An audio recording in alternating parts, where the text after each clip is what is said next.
وعلى سادتنا أبي بكر وعمر وعثمان وعلي وإلى بقية الصحابة أجمعين وعن التابعين وتابعيهم بإحسان إلى يوم الدين وخصوصا الرحيم ناصر بن عبد الله شيء لله لهم الفاتحة.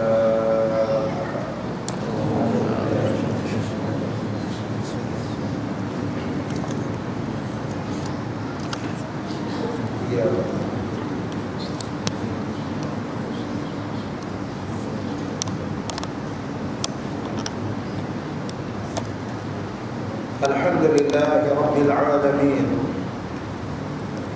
wassalatu wassalamu ala ashrafil anbiya wal mursalin Sayyidina Muhammad wa ala alihi wa sahbihi ajma'in.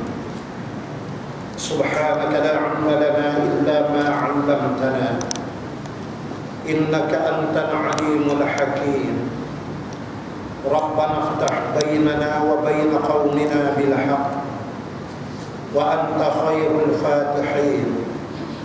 Allahumma faqihna fid din wa 'allimna ta'wil wa la hawla wa la quwwata illa billahil 'aliyyil 'azim. Allahumma bi nurika ihtadaitu wa bi fadlika astaghnaitu wa bika asbahtu wa amsaytu. Zunubi baina yadayka nastaghfiruka wa natubu ilaik. Amma ba'd. Sidang hadirin yang dirahmati Allah sekalian, malam ini insyaAllah kita menyambung lagi. Kita jagalah Allah, Allah menjaga.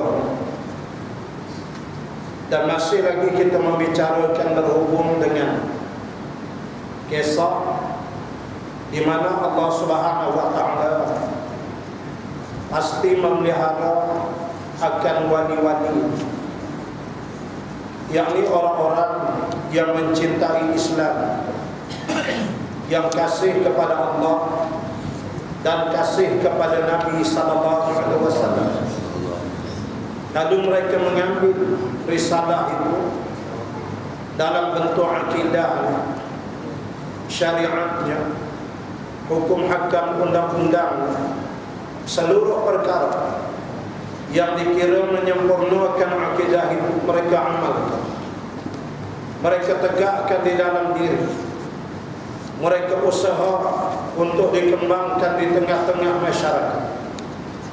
Lalu mereka jadikan akidah itu tegak dalam bentuk sebuah negara. Orang-orang yang memperjuangkan Islam dianggap sebagai wali Allah, yakni pembantu-pembantu kepada agama Allah Subhanahu wa taala. Dan satu kelebihan yang mereka miliki yang dikurniakan oleh Allah, mereka pasti dipelihara walaupun menghadapi ujian-ujian yang sangat berat. Tidak ada contoh terbaik dalam hal ini melainkan nabi-nabi dan rasul-rasul alaihi wassalatu wassalam. Dan dalam bab yang awal ini kita masih lagi membicarakan berhubung dengan Nabi Ibrahim alaihissalam yang dikenakan hukuman oleh Maharaja Namrud sehingga dilemparkan masuk ke dalam api yang menyala. Lalu Allah Ta'ala menyelamatkan Nabi Ibrahim dengan api itu menjadi sejuk. Kemudian Nabi Ibrahim dikurniakan air minuman yang keluar daripada bawah bangku tempat duduknya di dalam api itu. Dan di sebelah kanannya Allah tumbuhkan pohon delima. Lalu Nabi Ibrahim sepanjang tempoh berada dalam bakaran api yang berkenan, memakan buah delima sehingga dia menjadi sehat. Dan Allah Ta'ala tidak izinkan walaupun sehelai daripada bulu remahnya disentuh oleh api yang dinyalakan oleh Maharaja Namrud. Demikian gambaran yang telah kita baca dan kita lihat.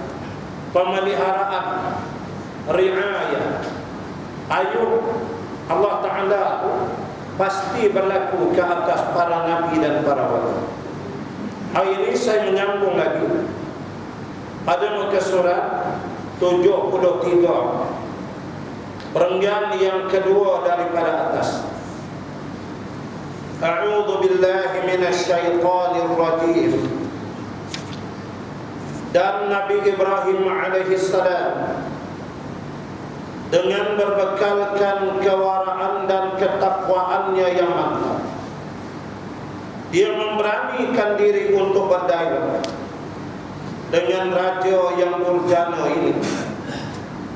Dia hanya berbekalkan sebuah akidah yang kukuh, yang telah memenuhi semua persendian diri.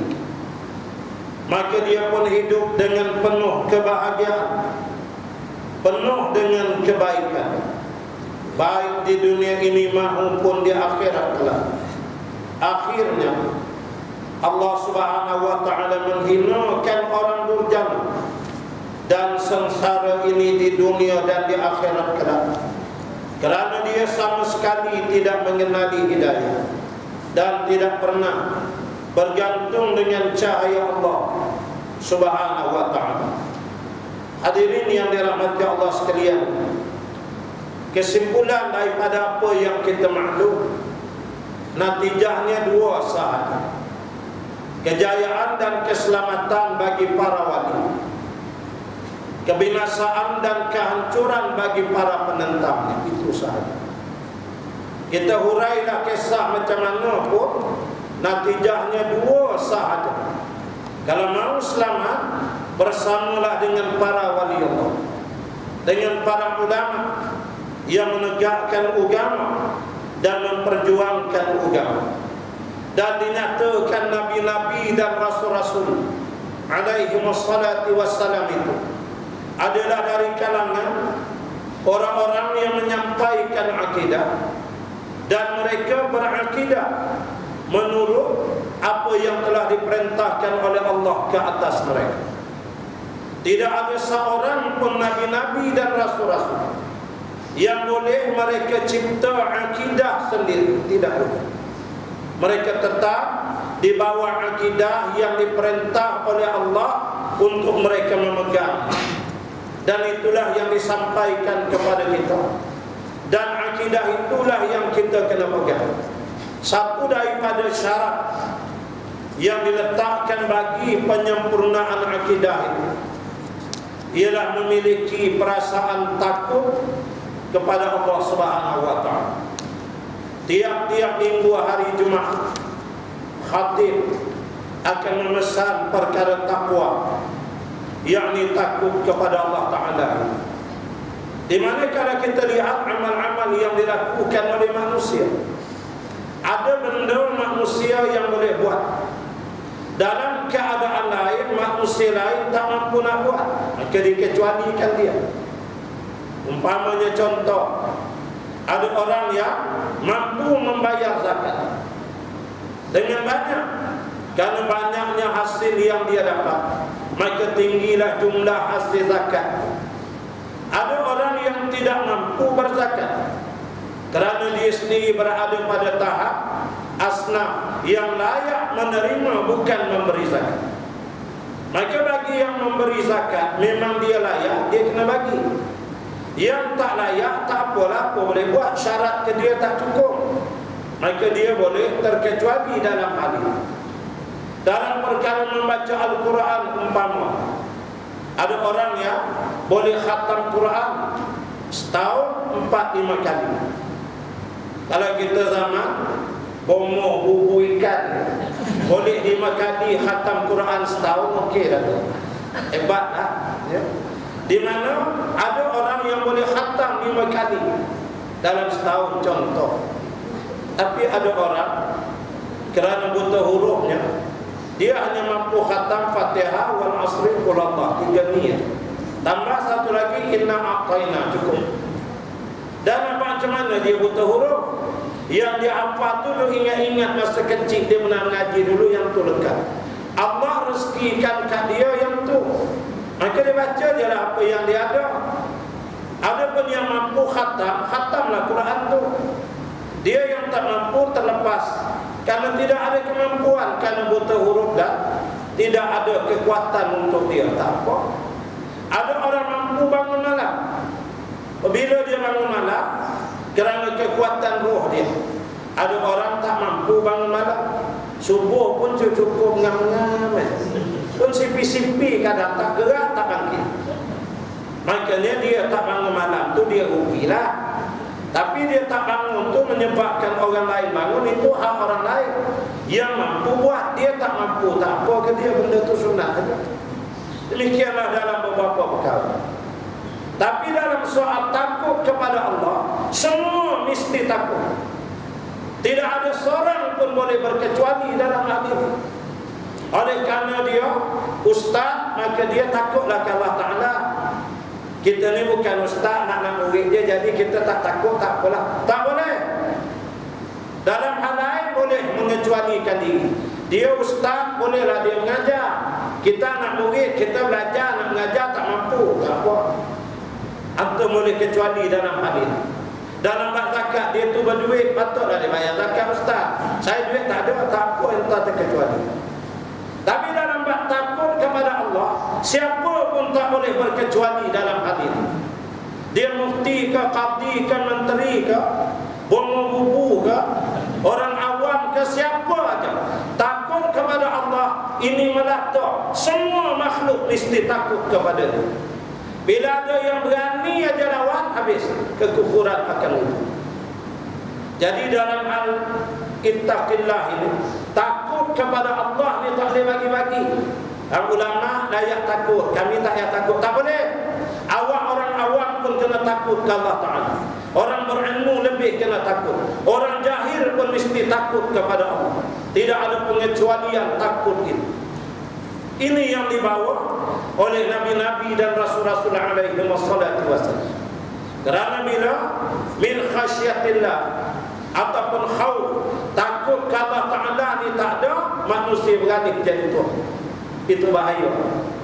Oleh kerana itu Nabi Ibrahim alaihissalam, Nabi Sulaiman alaihissalam, Nabi Muhammad sallallahu alaihi wasallam, semua nabi-nabi dan rasul-rasul yang lain, mereka mengajar dan menunjukkan sifat ini. La khaufun alaihim, mereka tidak ada ketakutan ke atas mereka. Wala hum yahzanun, tidak ada duka cita bagi mereka. Kerana min khasyatillah, daripada sifat takut mereka kepada Allah. Abu Bakar tu jadi as-siddiq tu kerana dia takut ke Allah. Sayyidina Umar tu dapat al-Faruq kerana takut ke Allah Ta'ala. Bukan pasal dia mentua dengan Rasulullah, bukan. Tapi kerana takut ke Allah Ta'ala. Oleh kerana itu dalam peristiwa yang kita baca baik kisah Nabi Ibrahim dan nabi-nabi lain selepas ini, banyak kisah. Kuncinya di situ aja. Sama ada takut atau tidak dengan Allah. Oleh kerana itu kita berusaha dan mengikhtiarkan diri menjadi orang-orang yang takut.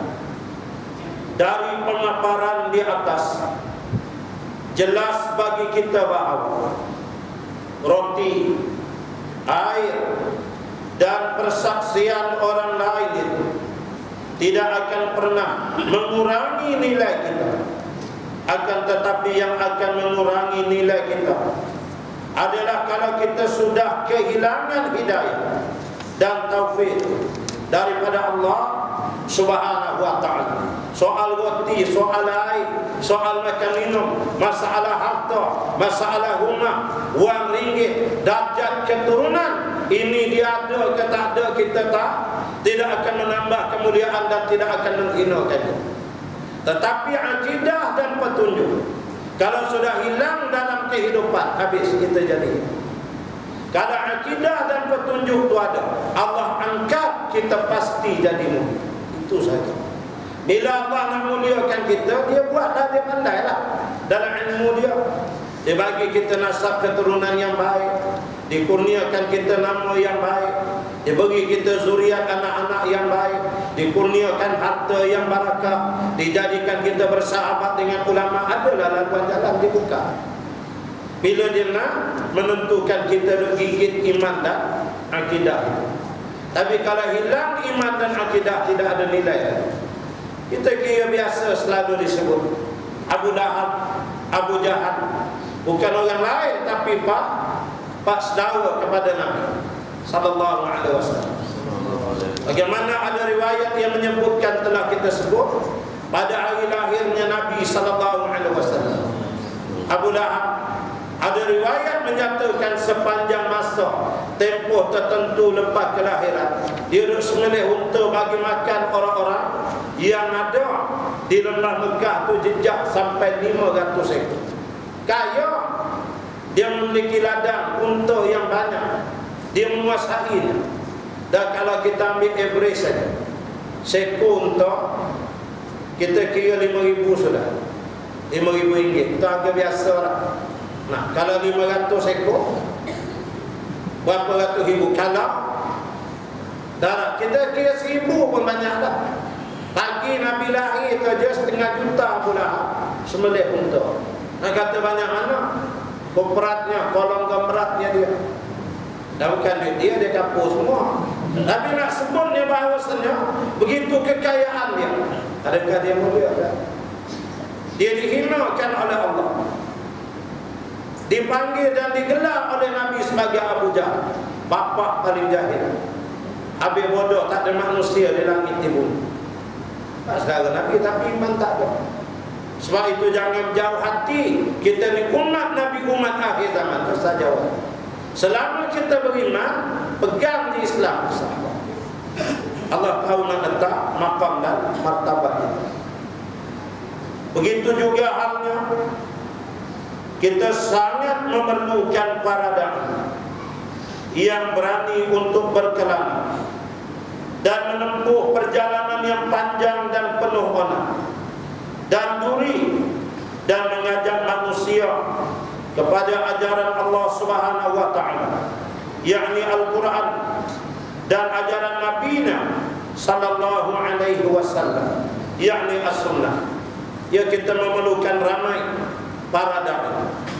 Dan telah kita sebut, kalau diambil sejarah dalam bentuk Asia Tenggara ini, kita orang-orang Melayu sebenarnya adalah merupakan para dai yang hebat, yang pernah berkelana dan menjelajah seluruh dunia. Dan kita pernah mendirikan kerajaan Islam Melayu Melaka suatu ketika dulu, suatu wilayah jajahan yang luas, di mana orang-orang Melayu pernah bangun dan menjadi mulia kerana akidah, kerana Islam. Ulama-ulama di Nusantara ini, khasnya di Asia Tenggara, siapa yang tak kenal dengan Syekh Daud Fatali? Siapa yang tak kenal dengan Syekh Abdul Rahman Fatali? Keturunan daripada belah Thailand selatan sana. Bagaimana mereka menegakkan Islam, mengembangkan sistem pondok, meleret turun sampai ke negeri Kelantan. Sejarah yang panjang bangsa Melayu di Asia Tenggara ini, dia mulia kerana pernah berpegang dan menegakkan Islam, sehingga kerajaan Islam Melayu Melaka pernah tegak suatu ketika dulu. Kita melihat bahawasanya Melaka ni seperti yang pernah kita sebut, adalah diambil daripada nama sebuah bandar di Spanyol. Tuan-tuan yang selalu merantau ke luar negara, pergi ke Spanyol, di Spanyol ada sebuah bandar bernama Bandar Melaka. Sampai hari ini ada lagi bandar itu, wilayah yang pelabuhan penuh dengan kapal-kapal dagang. Melaka, nama tempat itu pernah diperintah 500 tahun oleh Islam. Daripada Melaka itulah diambil namanya dan dinamakan sebagai negeri Melaka sekarang. Kita ditipu ratusan tahun dalam buku-buku tawarikh yang diajar di sekolah rendah menengah, bahawa negeri Melaka ni berasal daripada pohon kayu Melaka. Berapa orang pernah makan buah Melaka? Yang tenggelam timbul tu yang satu lah. Pokok Melaka siapa pernah jumpa? Arab tak pernah. Kita ditipu gitu aja. Mereka tutup sejarah Islam yang hilang gemilang ini. Saya pernah menyebut bagaimana hebatnya sejarah Islam bangsa Melayu kita yang memerintah di negeri Melaka itu. Sehingga hari ini kalau kita pergi ke Melaka, masih ada lagi bandar hilir di negeri Melaka. Bagian hilir dia ada lagi sampai sekarang. Di mana Hulu Melaka? Hulu Melaka berada di Pulau Langkawi. Kampung Hulu Melaka di sana, itulah luasnya kerajaan Islam Melayu Melaka suatu ketika dulu. Saya pergi berceramah di Pulau Langkawi tahun lepas, bulan 9. Dijemput 2-3 tempat dengan usrah semua. Salah satu tempat saya ceramah di kampung Hulu Melaka. Ada orang tua yang tua di sana. Menangis dia dengar apa yang saya sampaikan. Karena dia kata dia mengimbau kembali kenangan yang pernah diceritakan oleh unyang dia, bahawasanya Hulu Melaka ni adalah merupakan sempadan di bahagian utara kerajaan Islam Melayu Melaka. Ini dia di sana, Hulu di situ. Luas jajahan bangsa Melayu dengan akidah. Dia masuk seluruh tanah Melayu, sampai ke India, naik ke Fatami, sampai ke Thailand, turun ke Filipina, Kepulauan Sulu, masuk sebahagian daripada India. Di India mereka menubuhkan madrasah-madrasah yang banyak. Sampai sebuah wilayah di India dikenali dengan nama Bandar Madras. Madras itu diambil dari kalimah madrasah, kerana ramainya ulama-ulama yang mengajar di sana. Hari ini dia tukar madras jadi Chinai. Mereka tidak mahu kalimah Islam, bahasa Arab ini dihidupkan di tengah-tengah dunia mereka. Ini jahatnya kekufuran itu. Bagaimana orang-orang Islam Melayu Melaka berdagang, mereka bergerak sehingga seluruh dunia datang daripada wilayah-wilayah Arab. Ulama-ulama datang.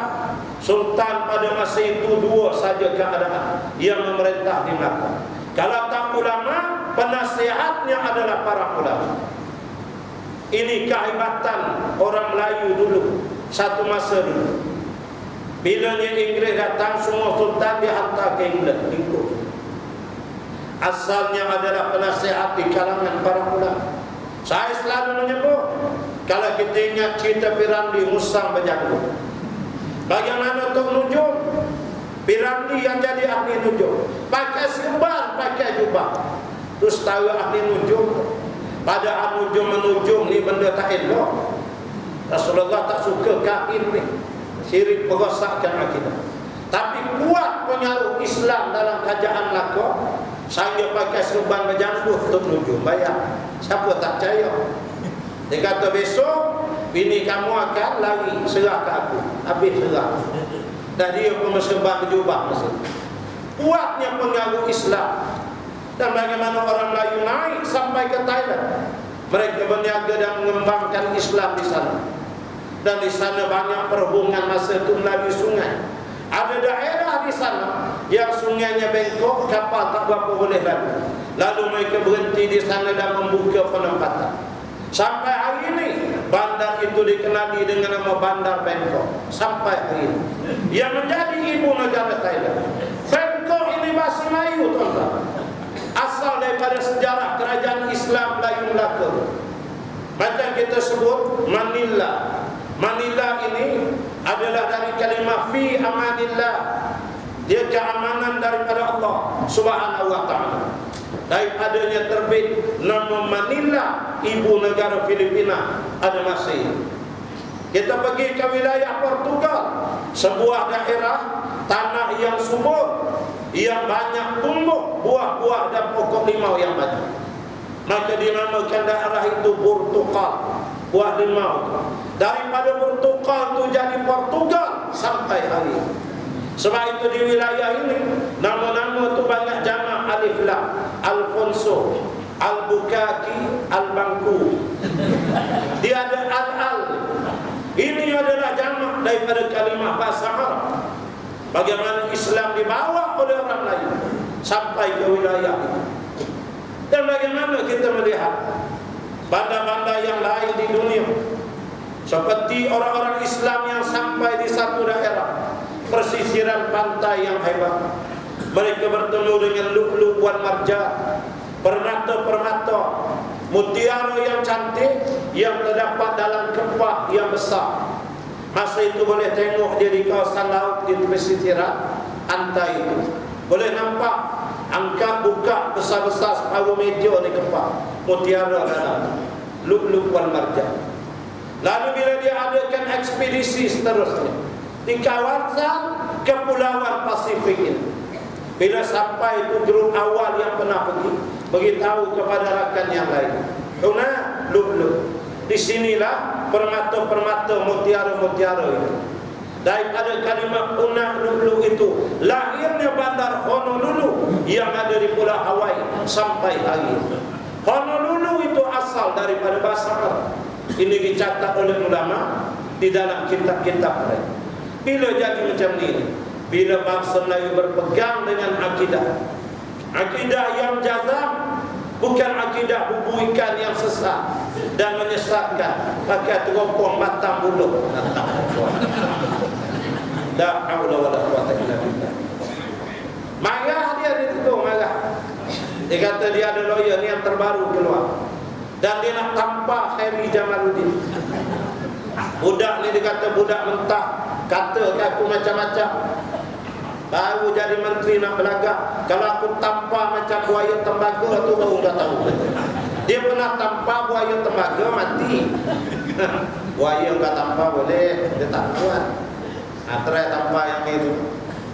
Manusia dia melawan, yang kita tampar awak aja. Dia kata mencemar nama dia, image dia. Dan dia siap untuk buat kita kerja nak sama jakim, karena menganggap akidah dia tak betul dan syirik. Marah dia ada kesombongan orang-orang yang sesat. Ini kok adalah keinginan dari report saya lah kena tampar. Takut tak sempat, saya pun berhenti juga. Nah, terang dia di mana kita nak menyebut bahawasanya tanpa akidah kita akan hancur binasa. Bagaimana umat Islam di negeri Melaka, mereka berkelana naik kapal sampai ke wilayah Indonesia. Mereka pergi di satu daerah, ada ulama yang tertemu dengan tasik yang cantik, lalu menggeleng kepala kagum dengan kejadian Allah. Lalu mereka menyatakan Tuba, Tuba, alangkah indahnya, alangkah cantiknya, terkagum. Daripada kalimat Tuba tu jadi Danau Toba.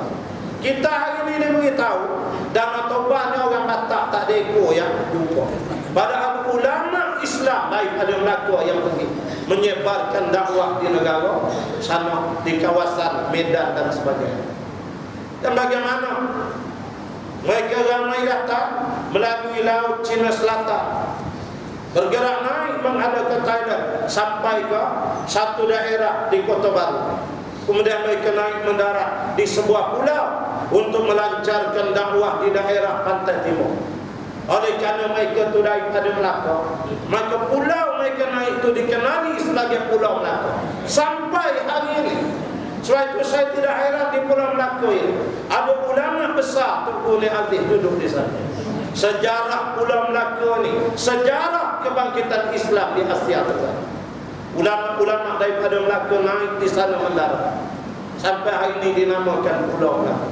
Memang tempat pendaratan Dr. Alim di sana. Inilah kemuliaan bangsa Melayu. Bila mereka berpegang dengan akidah yang sebenar. Tapi bila mereka meninggalkan akidah, tidak tinggal dah di Melaka melainkan joget dambaan. Habis. Padahal hukum Islam pernah ditegakkan di negeri Melaka. Saya baca bagaimana terdapat lebih 76 fasal mengenai peraturan undang-undang Islam di pelabuhan negeri Melaka. Undang-undang pelabuhan ni cukai di pelabuhan, bak dagangan luar, dagangan dalam, barang kain, jenis kapur baru, kapur, semua disusun menurut hukum Allah Subhanahu wa ta'ala.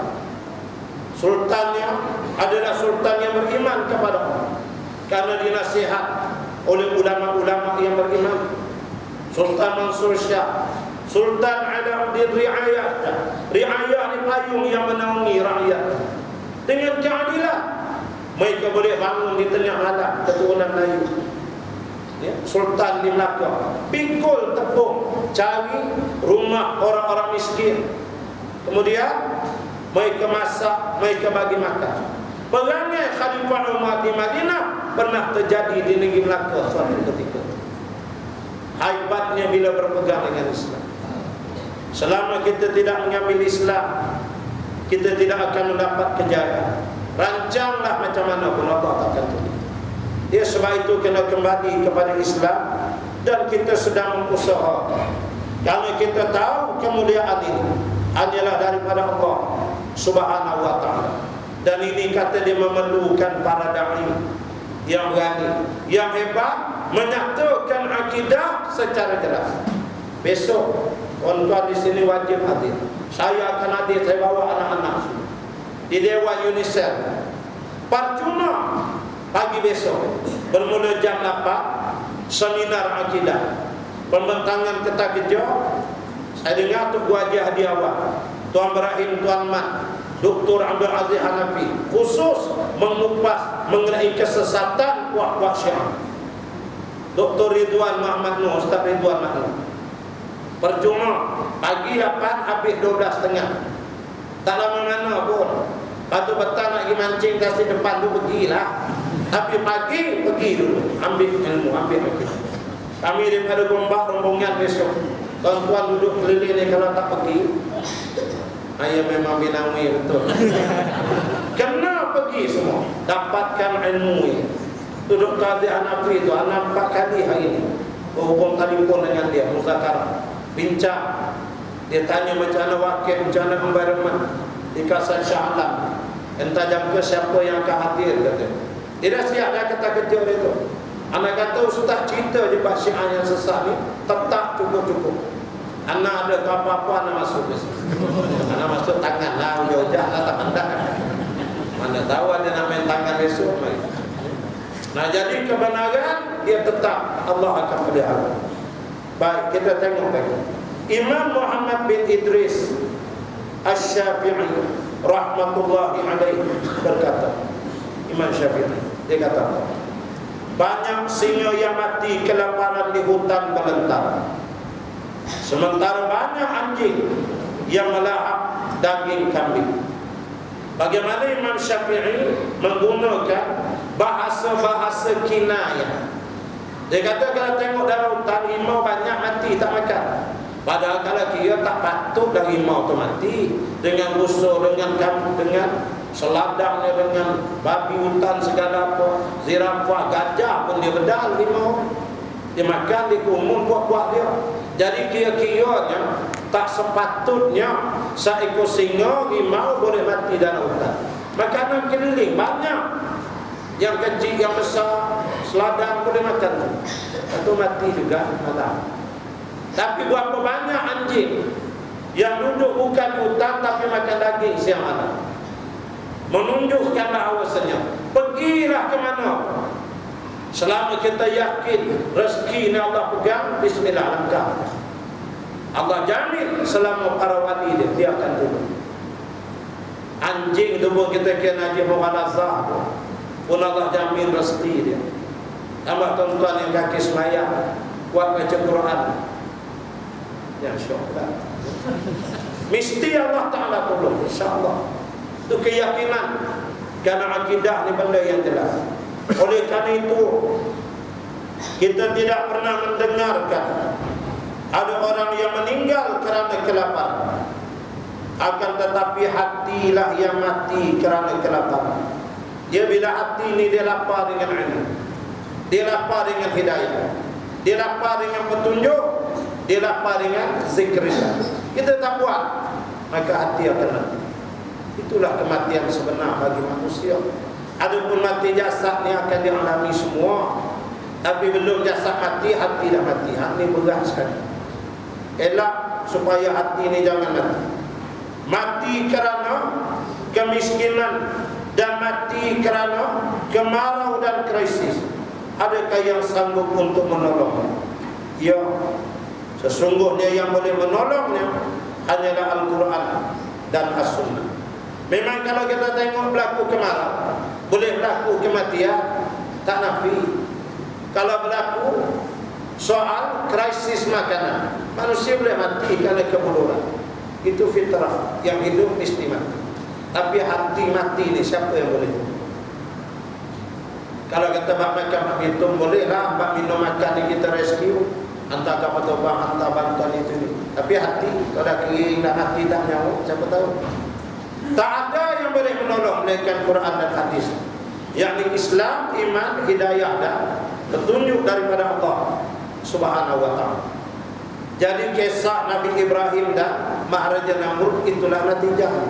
Namrud itu bala tenteranya juga di kalangan orang yang sudah mati. Akhirnya yu'adzibkum 'adzaban 'azim.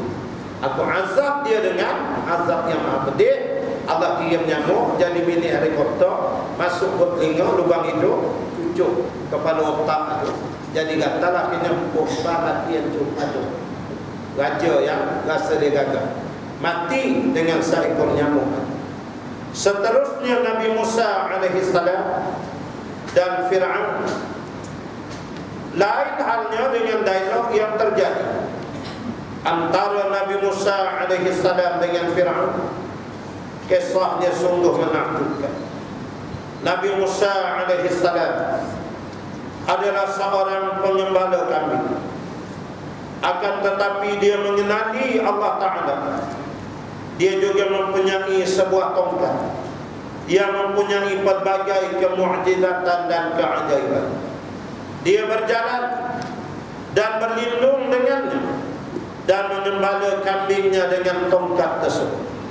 Sementara Fir'aun adalah seorang durjana, zalim dan dajjal yang sangat sombong. Dia, yakni Fir'aun, adalah orang yang berdiri di hadapan hamba-hamba Allah lalu mendakwa dirinya adalah Tuhan, sebagaimana yang dinyatakan oleh Al-Quran. Firman Allah Ta'ala, "Ma 'alimtu lakum min ilahin ghair." Suratul Qasas ayat 38 yang bermaksud, aku tidak mengetahui Tuhan bagimu selain aku. Fir'aun sang durjana itu juga berkata kepada penduduk Mesir, "Ana rabbukumul a'la." Akulah Tuhanmu yang paling tinggi. Maksud ayat 24 Suratul Nazi'at. Tatkala Allah Subhanahu wa taala berfirman kepada Nabi Musa alaihi salam, "Idhhab ila fir'auna innahu tagha." Ayat 24 surah Taha yang bermaksud, pergilah kepada Fir'aun, sesungguhnya ia telah melampaui batas. Langkah pertama yang dia lakukan adalah mengucapkan doa, Rabbi syrah li sadri. Ya Tuhanku, lapangkanlah untukku dada untuk menghadapi Fir'aun yang kejam dan bengis itu. Maka Allah Subhanahu wa taala ia melapangkan dada dan mempersilakannya untuk berangkat menghadapi sang durjana itu. Hadirin sekalian, macam tidak lengkap kalau disebut Nabi Musa tidak disebut Fir'aun. Dua tak ada lagi. Bila sebut Maharaja Namrud maka disebut Nabi Ibrahim. Ya, memang kaedahnya macam tu. Bila disebut Nabi Muhammad mesti ada Abu Lahab. Bila kita sebut perjuangan kita mesti nak nyebut perjuangan dia, tak ada lagi. Benda tu memang Allah kembang gitu, nak kata macam mana? Itu sunnah. Sebab Islam ni memang dibuat kiasan banyak perbandingan. Bila dibanding-banding tu baru nampak. Contoh, perjuangan kita, perjuangan Islam. Sebut perjuangan Islam aja Quran hadis. Sebut Quran hadis saja kita perjuangan Islam. Sebut kita aja perjuangan Islam. Sebut perjuangan Islam mesti Quran hadis, kita ada lagi. Dasar kita Quran hadis ijma' qiyas 4. Sebut perjuangan dia mesti ada bomo. Sebut bomo mesti dia. Dia tak boleh berpisah. Betul. La ilaha illallah. Saya tak bohong. Tuan-tuan tengok dah dia kan. Dia melawan peringkat cawan pakai bomo. Tuan-tuan nak masuk tanding lawan ketua cawangan, modal 5 juta, tuan-tuan ingat boleh menang kalau pakai bomo. Yang 11 orang tuan-tuan nak lawan tu pakai bomo. Kalau 5 tanding, 5 bomo. Betul kaya-kaya bomo Malaysia ni pakai tai. Tuan-tuan, dia tak boleh lari dia. Kalau dia buat di peringkat kebangsaan dia, pusat wanita tunas cinta di Kuala Lumpur. Tuan-tuan lalu je baru kelayan pagi tu. Betul tuan-tuan. Bukan fitnah. Dia sama dia tahu benda ni. Tahu macam mana? Kata apa yang jadi syirik? Lah kalau kami tak pakai macam mana Ustaz? Yang sana pakai. Sana 2 pula. Dia punya jin zaman Nabi Musa punya jin. Lagi dahsyat. Umur 5,000 tahun punya jin yang memukau perwakilan supaya sokong Nabi ada menang. Bomo! Saya kata lah. Itu dia berani sangat. Belakang dia siapa je tengok. Wah, aku naik angin. Makanya Fir'aun belakang dia 100,000 tukang-tukang sihir. Dia tak main bomo biasa. Main angkat buat kelapa tak ada. Ngeri-ngerinya tempat. Mau dia bayar tu sebulan berapa dia bayar. Hai, nak pertahankan kerajaan dia bukan mudah. Tukang-tukang sihir yang dahsyat. Tuan-tuan, ayat ya Musa, idhhab ila fir'auna innahu tagha. Wahai Musa, pergi jumpa Fir'aun. Fir'aun ni melampaui batas. Tuan-tuan ingat bila ayat ni turun? Ayat ni turun apabila Nabi Musa alaihissalam dia dah lepas keluar daripada istana Fir'aun. Kemudian sampai di Madian. Bila sampai di Madian, dia tolong penduduk kampung bagi minum air, kambing-kambing semua. Kemudian 2 anak perempuan Nabi Syuaib balik ke rumah, cerita ke Nabi Syuaib. Ya, Nabi di Madian itu masa itu. Kemudian Nabi Syuaib suruh panggil balik, berbincang, dia tahu kata yang ni Nabi. Kemudian salah seorang anak perempuan Nabi Syuaib kahwin dengan Nabi Musa. Bermakna Nabi Syuaib bab tua Nabi Musa nanti. Mas kahwin, bayar mas kahwin, jaga kambing 10 tahun. Dalam suratul Qasas menyebut Nabi Musa tambah 2 tahun jadi 12 tahun. Mas kahwin, tuan-tuan tengok, kahwin dengan anak tu guru pergi belah kambing 10 tahun kan. Kalau anak tu guru macam tu Nabi-Nabi, bukan dia kira, bukan dia duit banyak sangat. Dia nak ke hidayah yang dimakan Nabi nanti dia tahu. Ya, jaga kambing pun tapi Nabi nanti. Dia kerja lebih kurang pun tapi ulama. Masya Allah, kita waktu senang hati. Ulama jaga anak perempuan kita. Macam tu. 10 tahun tu jaga kambing. Kata 12 tahun dia buat. Dengan tongkat, dengan kambing. Kambing tongkat siang malam 12 tahun. Elok sampai habis. Dah lah, dah bayar habis dah mas kahwin. Datang ayat, idhhab ila fir'aun innahu tagha. Musa pergi berjumpa Fir'aun, melampau dia, tidak buat. Tuan-tuan, saya baca dalam tafsir, banyak tafsir-tafsir menceritakan bagaimana bila ayat itu turun jadi panik Nabi Musa. Takut. Sebab persiapan apa yang dia ada. Tuan-tuan, saya 10 tahun jaga kambing, tiba-tiba orang panggil ceramah. Gila. Apa tajuk nak saya bahas? Nak baca apa depan orang? Yang depan ni bukan kecil anak, yang doktor, profesor semua ada. Yang belajar bahasa Arab, yang belajar Quran, tafsir semua. Lambat tu guru. Yang simpan keset Ustaz Azhar Idrus. Bodoh. Dia simpan keset tu beratus-ratus rumah beramai. Dan saya ingat mudah ke nak ceramah lembah Kelang, nak tembak-tembak angin, yang buat masalah. Semua cerdik depan ni. Walaupun dalam banyak keadaan, kadang bodoh juga. Tapi nak sebut, begitulah. Nak ceritanya. Nabi Musa 10 tahun. Tak ada nenek buka kitab apa, tak ada. Tiba-tiba disuruh jumpa Fir'aun tu. Cemasnya dia. Tajuk apa nak buka dengan Fir'aun, cerita ketuhanan. Dan Fir'aun tu ada penasihat. Ni bukan haji bakhil. Loya akhlakan apa semua ni bukan yang tu. Penasihat 25% lain. Bisa jemput Hitler punya.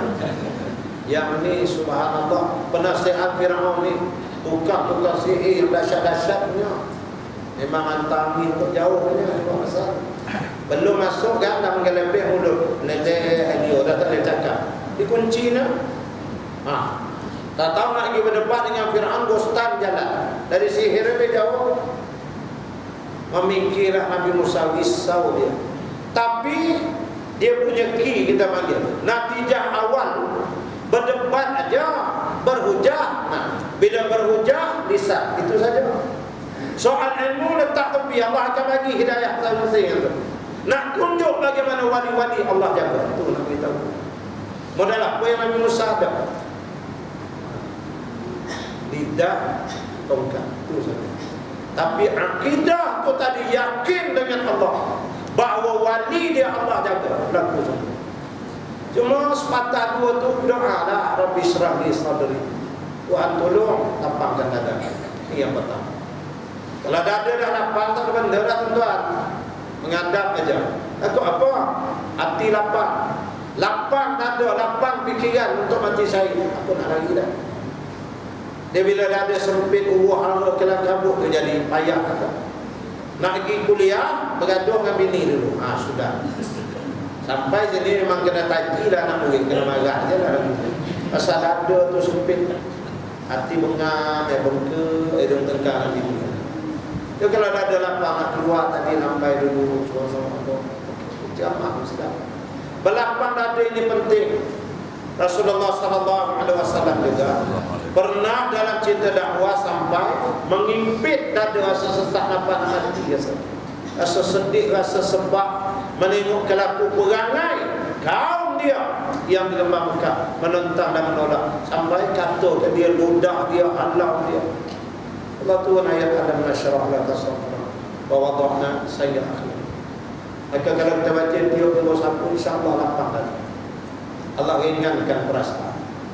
Jadi Nabi Musa tahu dia nak menghadapkan ke anak Firaun.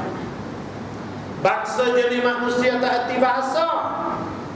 Tuan-tuan, masa Firaun naik memerintah, dia diceritakan dalam kitab, dia asalnya Nabi Yusuf itu zaman yang adil tak 14 tahun. 7 tahun kemarah yang elok, 7 tahun kemarah. Nabi Yusuf jaga itu sa'adil adil.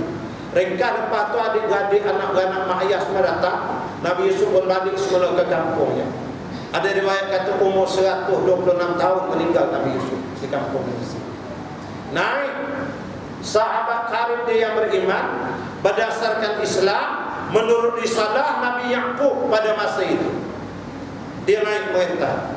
Dia ni adil. Pada masa dia merintah ni dia berkahwin, dia beriman ni, sahabat karib Nabi Yusuf ni. Bila dia berkahwin, dapat keluarga, dalam kalangan keluarga dia tu, belah-belah, Tok Wan, Pak Ngah yang jauh-jauh dah ni, ada Pak Anak, Pak Ngah tu, anak tu kahwin dapat anak. Yang seorang lagi tu anak di bawah tu kahwin, itu yang dapat isteri Firaun. Itu yang lahir tu. Dia tu keturunan raja yang mulia tu. Itu Firaun ambil dia ada darah raja. Tapi asalnya tak ada. Si Asia ni radhiyallahu anha ahli surga. Dia tu keturunan daripada iman dia pegang berdasarkan syariat Nabi Yaqub dan Nabi Yusuf bawa. Islam dia pegang. Firaun tak.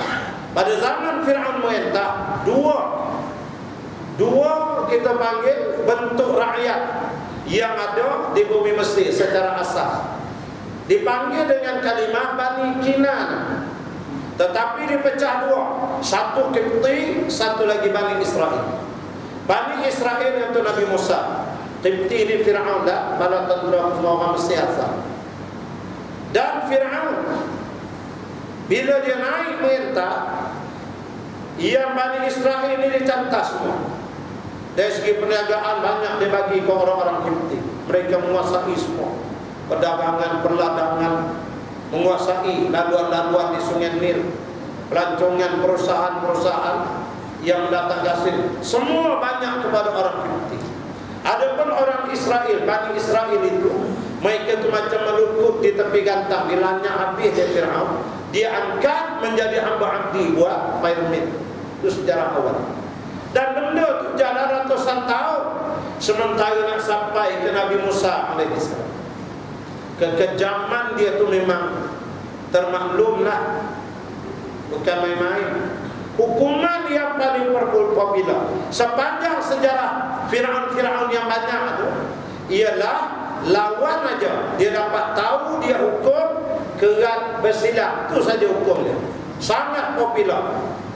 Kerat tangan kanan, kerat kaki kiri serta potong tangan kiri, kerat kaki kanan daripada buku lagi.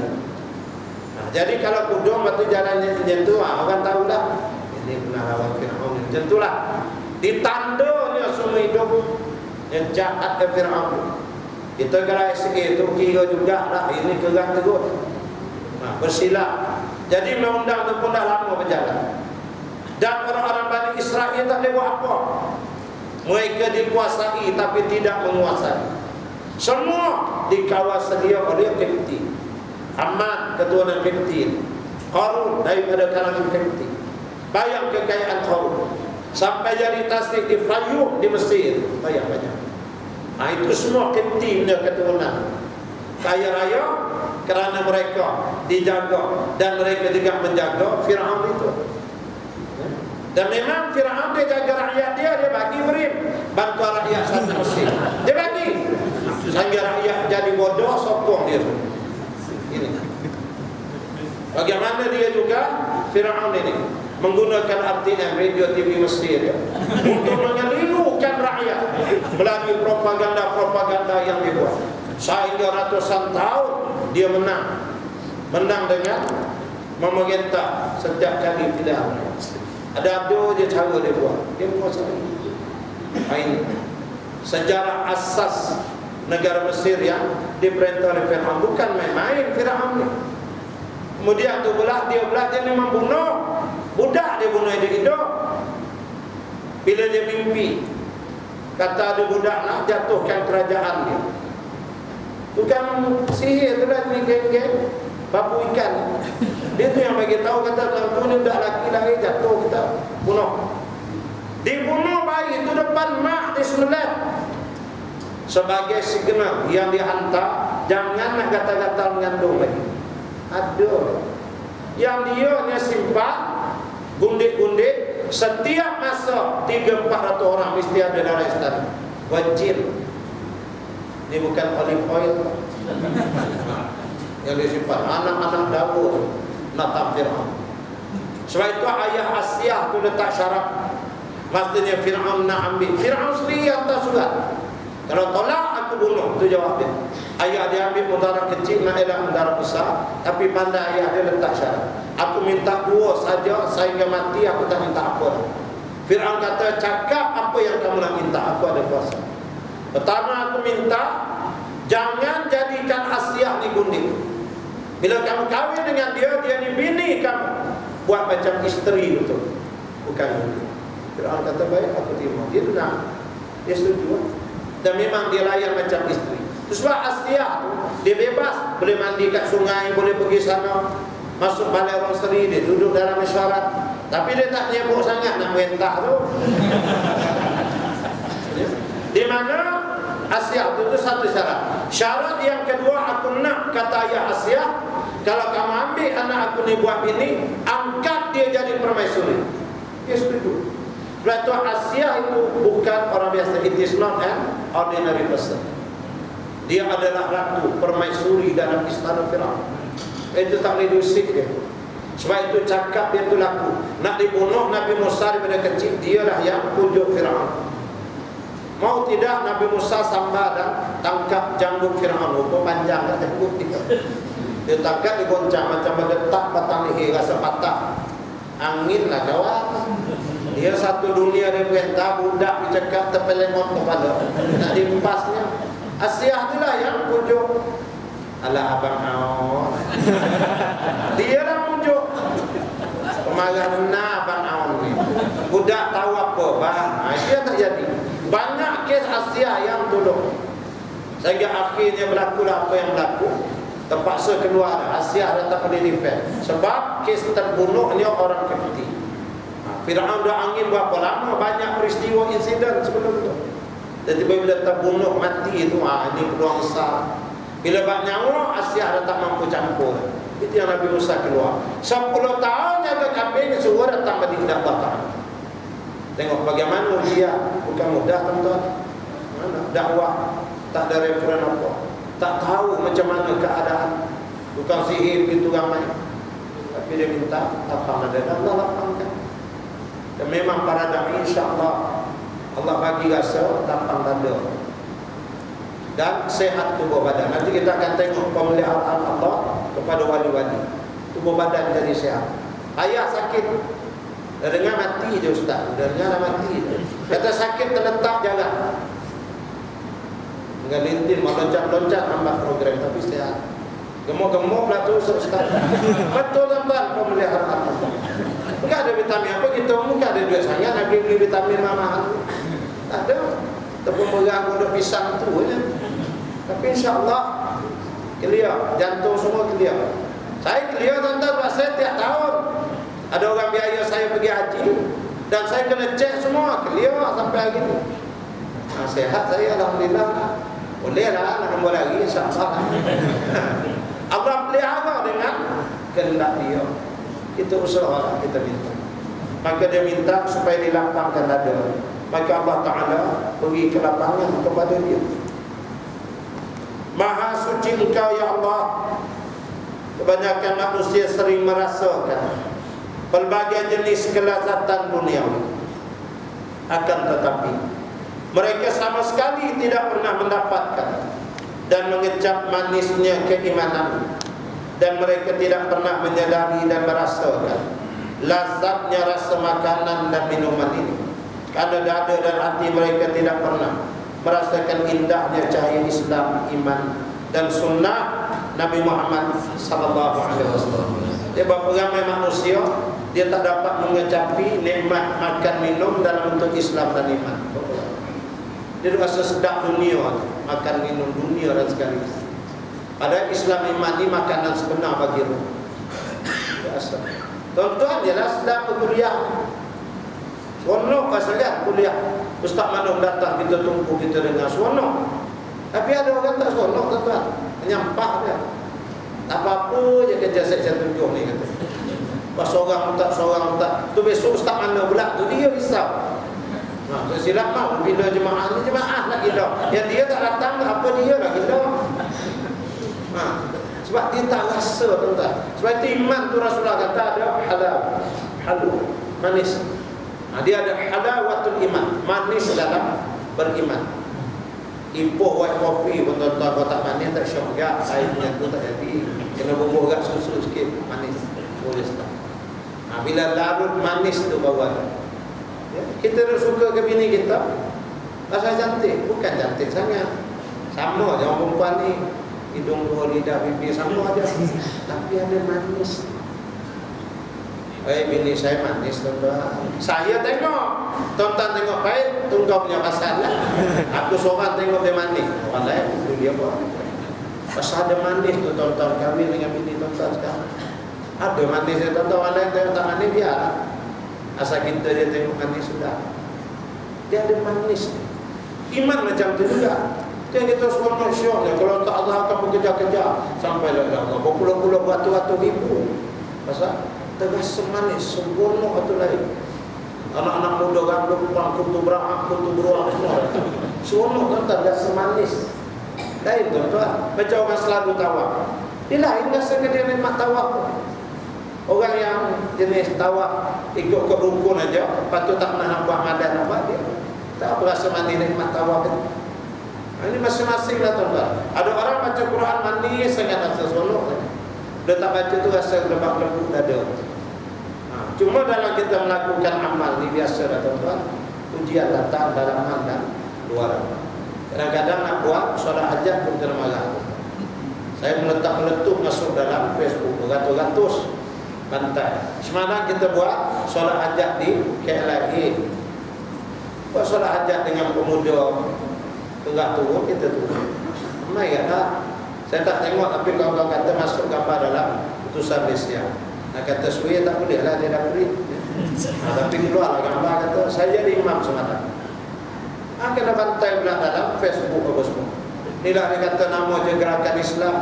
Puak-puak yang merasakan dirinya mendapat mujizat. Apa kita dah pula? Ya, sembahyang hajat ni tidak perlulah ke KLA, cukuplah buat di rumah, dalam bilik pun boleh. Kalau nak mustajab seorang-seorang pun mustajab. Apa yang di situ kau nak leping kau bantai? Oh, asal. Yang ngomong tu berkayak-kayak begitu menimba air-air tak ada tak kata. Ya, betul. Ada pindah surah kedua. Masuk lagi. Nah, ni nak menunjukkan amal di hadapan makhluk. Riak, sombong, macam-macam lah. Bila kita tak buat, orang tu serang juga. Gerakan Islam apa ni, biar dia tahayul, gaul-gaul. Pergilah sana, lawan lah, buat lah solat hajat. Nak kata macam tu. Kita buat ke mana, kita dah rancang apa, bukan barukan orang semua kita buat. Nah, jadi macam-macam lah tuan-tuan tu, biasalah. Ya, kita kena istiqamah.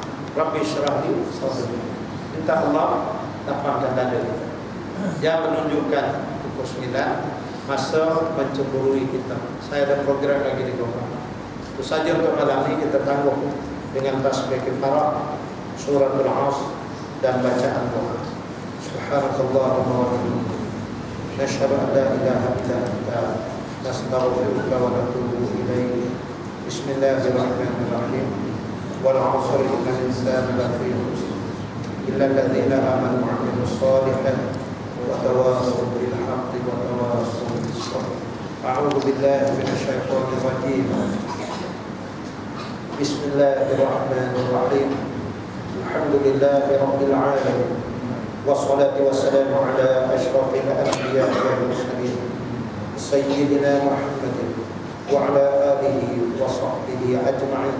اللهم نور بالعلم قلوبنا واستعمل بطاعتك أبداننا وخلص من الفتن والمحن أسرارنا واشغل بالعتبار أفكارنا وقنا شر وساوس الشيطان وأجرنا منه يا رحمن حتى لا يكون له علينا سلطان برحمتك يا أرحم الراحمين.